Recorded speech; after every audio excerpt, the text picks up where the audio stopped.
अस्सलाम वालेकुम, मैं हूं रज़ा मेकन। आप देख रहे हैं IRK न्यूज़। आइए जानते हैं कुछ ताज़ा तरीन अपडेट्स सदीक जान साहब से। सुप्रीम कोर्ट ऑफ पाकिस्तान ने बड़ा फैसला सुना दिया है।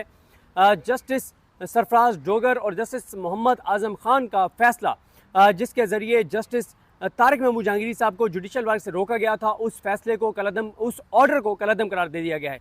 वो फैसला तो नहीं था। फैसला तो होता है कि जब प्रोसीडिंग मुकम्मल हो जाती है तो एंड में जजमेंट दी जाती है, फैसला दिया जाता है। तो ये अबूरी ऑर्डर था, इंटरम ऑर्डर था, आर्जी ऑर्डर था, जिसके तहत जस्टिस तारिक महमूद जहांगीरी साहब जो एक आज़ाद जज हैं, जिनका जितना उन्होंने केसेस सुने उसमें हमने देखा कि उन्होंने अपने हलफ से वफा की, आज़ादाना फैसले दिए और ख़ास तौर पे उनका जो सबसे बड़ा जुर्म जो अब तक है वो ज़ाहिर है वो फॉर्म 47, फॉर्म 45 वाला मामला, इस्लामाबाद के 3 हलकों का के केसेस उन्होंने सुने। और जब उनको ट्रिब्यूनल से हटाया गया, जब उनको काम से रोका गया जस्टिस आमिर फारूक साहब की जानिब से, तो उस वक्त एक हफ़्ता और उनको मिल जाता तो वो तीनों सीटें PTI को वापस मिल जानी थी। उसकी वजह यह है कि तारिक महमूद जहांगीरी साहब पर, क्योंकि उस दिन मैं कोर्ट रूम में मौजूद था, उन पर इल्ज़ाम ये लगाया गया कि वो बहुत जल्दी में है नून लीग से सीटें लेकर PTI को देने में, और वो तेज़ी से ट्रायल चला रहे हैं। तो उन्होंने अगली समात पर नून लीग के तीनों MNAs मौजूद थे, फॉर्म 47 के, उनके वकला मौजूद थे, और उन्होंने जो इलेक्शन एक्ट है उसको पढ़ाया। उनका खुद पढ़ो, इलेक्शन एक्ट को पढ़ाया, उसके अंदर लिखा हुआ था कि 7 दिन में आपने इस केस को कंक्लूड करना है, मैक्सिमम 2 या 3 आप एडजमेंट्स दे सकते हैं जुर्माने के साथ। उन्होंने कहा कि मैं अगर कानून से हट के कोई काम कर रहा हूँ तो मुझे बताओ।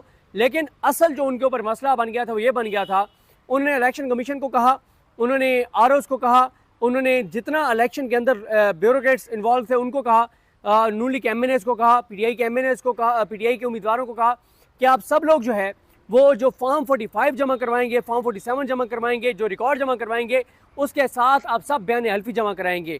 और अगर किसी के भी रिकॉर्ड में, किसी के भी डॉक्यूमेंट में जालसाजी साबित हुई तो उसको मैं सीधा जेल भेजूंगा। और उन्होंने ये भी दिया था कि ये जो रिकॉर्ड जमा कराएगा इलेक्शन कमीशन, फॉर्म 45, फॉर्म 47, इसका फ्रेंसिक जो है वो बैरून मुल्क से भी कराया जा सकता है। तो उस वक्त कांपें टांग गई थी और वाज़ेह हो गया था कि ये तो 3 सीटें नून लीग की जाने वाली हैं और इलेक्शन के ऊपर, धांधली के ऊपर एक इतना बड़ा वर्डिक्ट आ जाएगा, और अगर पाकिस्तान के बाहर से फ्रेंसिक हो जाता है तो साबित हो जाएगा ये तो पूरी की पूरी हुकूमती जाली जो इमारत खड़ी की गई है फॉर्म 47 की, ये तो हिलकर रह जाएगी। और इसलिए तारिक महमूद जहांगीरी साहब के खिलाफ जो है वो काम शुरू हुआ, और तारिक महमूद जहांगीरी साहब को काम से रोका गया, और तब से उनके खिलाफ चीज़ें हुई। फिर वो उन 6 जजेस में शामिल थे जिन्होंने ख़त लिखा था, वो उन 6 जजेस में शामिल थे जो अपने हलफ से वफा करने वाले थे, जो अपने जो आइन के साथ, पाकिस्तान के साथ, कानून के साथ, अपने हलफ के साथ जो है वो खड़े रहे। तो फिर उसके बाद उनकी जो डिग्री वाला मामला है वो आपके सामने, जिस तरह से वो शुरू हुआ और जिस तरह से कल मुनीर मलिक साहब ने बताया, और जिस तरह से 1 साल से ज़्यादा की ताख़ीर के साथ जस्टिस सरफराज डोगर साहब ने केस लगाया और फिर एतराज़ात दूर नहीं किए, अभी नंबर नहीं लगा, और पहले ही उन्होंने एक इतना बड़ा ऑर्डर जारी कर दिया। खैर, आज जब समाअत का आगाज़ हुआ तो सबसे पहले तो मुनीर मलिक साहब जो जहांगीरी साहब के वकील हैं, उन्होंने कहा कि उन्होंने ऑर्डर पढ़ा कल का, जो सुप्रीम कोर्ट का ऑर्डर था। उन्होंने कहा कि उस ऑर्डर से एक तासुर मिल रहा है कि मैं इस बात से इत्तफाक करता हूँ कि हाई कोर्ट के जज के ख़िलाफ़ किसी भी हाई कोर्ट के अंदर को वारंटो की जो रिट है वो काबिल समाअत है। यानी उन्होंने कहा कि आपके ऑर्डर से तासुर जा रहा है कि मैंने इस बात से इत्तफाक किया है, मैं ये बात मानता हूँ कि किसी भी हाई कोर्ट के अंदर उस हाई कोर्ट या किसी और हाई कोर्ट के जज के ख़िलाफ़ जो रिट है, यानी जो वारंटो की रिट है तो उसको ओहदे से हटाने की, वो जो है काबिल समाअत है। तो उन्होंने कहा मैं ऐसा नहीं समझता, मैं जो है वो ये समझता हूँ कि ये किसी भी हाई कोर्ट के जज को या सुप्रीम कोर्ट के जज को वो हाई कोर्ट या वो ख़ास तौर पे हाई कोर्ट की बात हो रही है वो काम से नहीं रोक सकती, बल्कि जो जजेस के एहतसाब का फोरम है सुप्रीम जुडिशल काउंसिल, वही काम से रोक सकती है।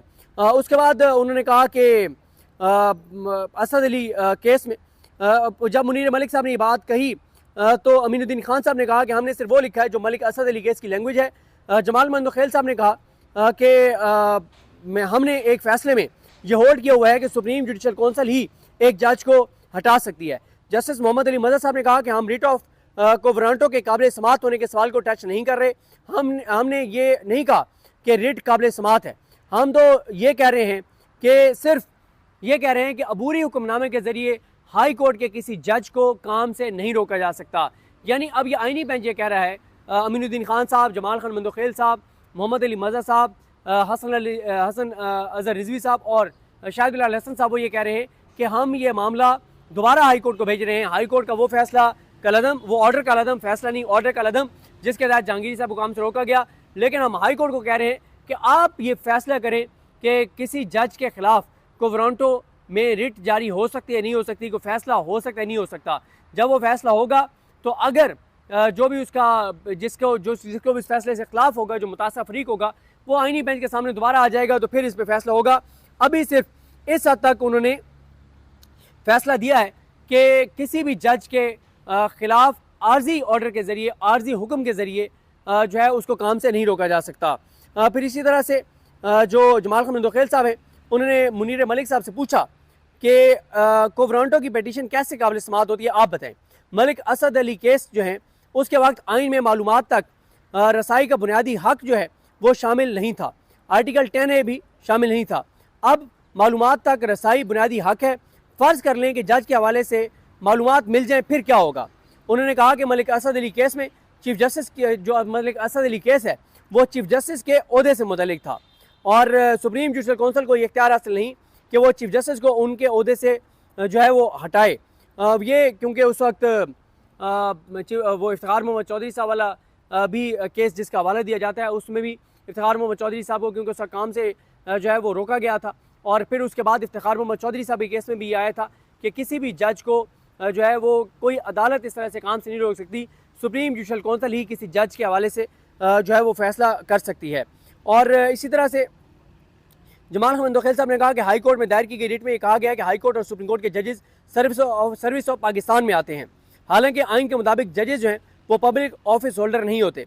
जस्टिस जमाल खान मंदोखेल ने कहा कि ये वो सारी बातें हैं, हाई कोर्ट में जब मेरिट पर केस चलेगा तो ज़ेर बहस आ सकती हैं। हम मौजूदा केस में जानबूझकर मेरिट पर नहीं जाना चाहते। जस्टिस मोहम्मद अली मज़हर ने कहा कि कोवरांटो की हद तक मामला काबिल समाअत हो सकता है। हमारे सामने सवाल यह है कि नोटिस दिए बगैर ऑर्डर जारी किया गया है और उन्होंने कहा कि हाई कोर्ट ने पहले ऑफिस एतराज़ात को देखना है, उसके बाद कोई फैसला जो है वो जारी करना है। जो यहाँ पे पिटिशनर थे हाई कोर्ट में इनके खिलाफ, जहांगीर साहब के खिलाफ, वो आज कमरा अदालत मौजूद नहीं थे, वो वीडियो लिंक पर थे, मियां दाऊद। उनको मंदोखेल साहब ने कहा कि इतना अहम केस है और आप लाहौर चले गए हैं।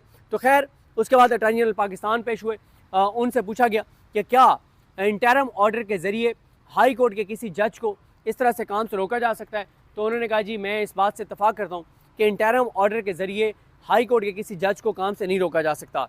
और फिर मियां दाऊद ने भी इत्तफाक किया। तो इसके बाद अदालत ने जस्टिस सरफराज डोगर और जस्टिस आज़म खान का जो इंटरम ऑर्डर है उसको कलअदम कर दिया और कहा कि आप इसको केस को तफसील से सुन के और फाइनल ऑर्डर जो है फैसला जारी करें।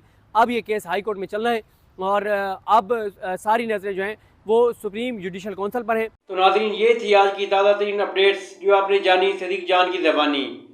इसी के साथ अपने मेज़बान रज़ा मेकन को इजाज़त दीजिए। अल्लाह हाफिज़।